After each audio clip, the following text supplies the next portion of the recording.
તો પાટણના સમી, શંખેશ્વર, રાધનપુર, સાંતલપુર માટે જાહેર કરાયું સહાય પેકેજ।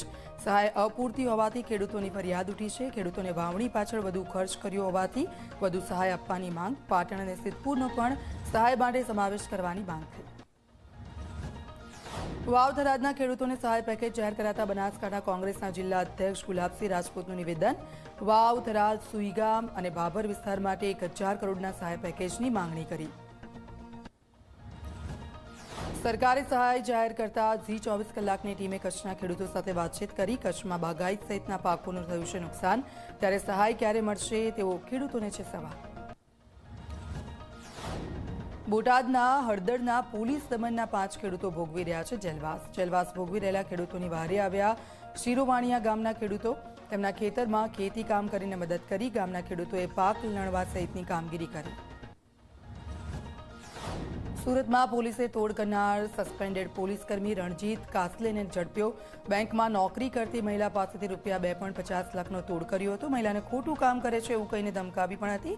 એપ્રિલમાં મુંબઈ સાયબર ક્રાઇમમાં ફરજ બજાવતા રણજીત કાસલેને કરાયો હતો સસ્પેન્ડ।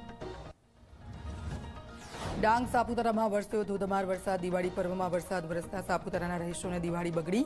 કમોસમી વરસાદથી સાપુતારાની તળેટી વિસ્તારમાં ડાંગરના તૈયાર પાકને નુકસાનની ભીતિ। જૂનાગઢના ખળપીપળી ગામે પાછોતરા વરસાદને કારણે ખેડૂતોને પાકમાં નુકસાન। 12,000ના નુકસાન સામે માત્ર 2,000 રૂપિયા વળતર મળતું હોવાથી ભારે હાલાકી। છેલ્લા 4 વર્ષથી સહાય પહોંચી ન હોવાનો ખેડૂતોનો દાવો। રાજ્યમાં આગામી 7 દિવસ વરસાદની હવામાન વિભાગની આગાહી છે। દક્ષિણ ગુજરાત, સૌરાષ્ટ્ર, કચ્છમાં પડી શકે છે વરસાદ। હળવાથી મધ્યમ વરસાદ પડવાની શક્યતા। અપર એર સર્ક્યુલેશન અને વેસ્ટર્ન ડિસ્ટર્બન્સને કારણે આગાહી। ગુજરાત વિધાનસભામાં શાસક પક્ષના 2 ઉપદંડકની થશે નિમણૂક। વર્તમાન ઉપદંડકને મંત્રી બનાવતા જગ્યાઓ પડી ખાલી। કૌશિક વેકરિયા અને રમણ સોલંકી હતા ઉપદંડક।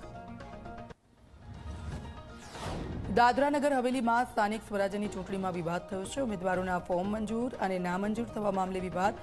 કોંગ્રેસ અપક્ષ ઉમેદવારોના ફોર્મ રિજેક્ટ કરી ભાજપના જ ફોર્મ મંજૂર કર્યા હોવાનો આક્ષેપ। ઉમેદવારોએ કલેક્ટર કચેરી સામે બેસીને નોંધાવ્યો વિરોધ। અમદાવાદના વિરમ ગામના પૂર્વ ધારાસભ્યનું દુઃખદ અવસાન થયું। ટૂંકી માંદગી બાદ પૂર્વ ધારાસભ્ય વજુ ડોડિયાનું નિધન થયું છે। ભાજપના પ્રદેશ પ્રમુખ જગદીશ વિશ્વકર્માએ શોકની લાગણી વ્યક્ત કરી। અમરેલીના બલાણા ગામના માલધારી પરિવારને ધારાસભ્ય હીરા સોલંકીએ કરી મદદ।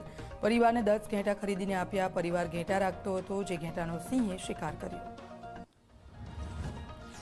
મહેસાણામાં વિજાપુરના જયપુર ગામે ફ્રીજ બ્લાસ્ટની ઘટના સામે આવી છે। ગેસ ચાલુ કરતા રસોડામાં રહેલા ફ્રીજમાં બ્લાસ્ટ થયો। ઘટનામાં પિતા પુત્રને ગંભીર ઇજાઓ પહોંચી। ફ્રીજ બ્લાસ્ટ થતાં ઘરમાં થયું ભારે નુકસાન। સુરતના ઓલપાડ કી માંડવી રોડ પર મોટા બોરસરા પાટિયા નજીક કાર ખુલ્લી ગટરમાં ખાબકી। પાર્કિંગમાં મૂકેલી કાર રિવર્સ થતાં ખાબકી ગટરમાં જેસીબીએ કારને ગટરમાંથી બહાર કાઢી।